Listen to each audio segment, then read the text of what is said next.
खबर आपको दे रही है कि न्यू कराची की नदी में गुज़िश्ता रोज डूबने वाले बच्चे की लाश मिल गई। 7 घंटे तलाश के बाद अंधेरा होने के बाद रेस्क्यू का अमल रोक दिया गया था। इस पर बात करते हैं डॉन न्यूज़ के नुमाइंदे मोहम्मद बिलाल खान हमारे साथ मौजूद हैं। बिलाल, बताइएगा बच्चे की लाश मिलने के हवाले से रेस्क्यू काम का क्या कहना है?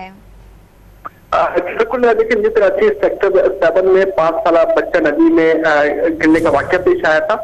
नदी में गिरने वाले बच्चे की लाश मिल गई है, जबकि रेस्क्यू काम की जानिब से बताया गया है कि 5 साल बच्चे की तलाश के लिए ऑपरेशन कुछ देर पहले ही शुरू किया गया था। नदी में गिरने वाले बच्चे की लाश जो है वो तबखाने जो है वो की गई है, जबकि हैवी मशीनरी और गोताखोरों की मदद से बच्चे को तलाश किया गया था। गुज़िश्ता रोज 5 साल उस्मान को नदी में मुसलसल तकरीबन 7 घंटे तक का तलाश किया गया था, जबकि गुज़िश्ता रोज मगरिब के वक्त रेस्क्यू ऑपरेशन आर्जी तौर पर रोक दिया गया था। लेकिन आज सुबह ही ऑपरेशन का आगाज किया गया था और ऑपरेशन के आगाज में ही बच्चे की लाश मिल गई, इसको अस्पताल मुंतकिल कर दिया गया है।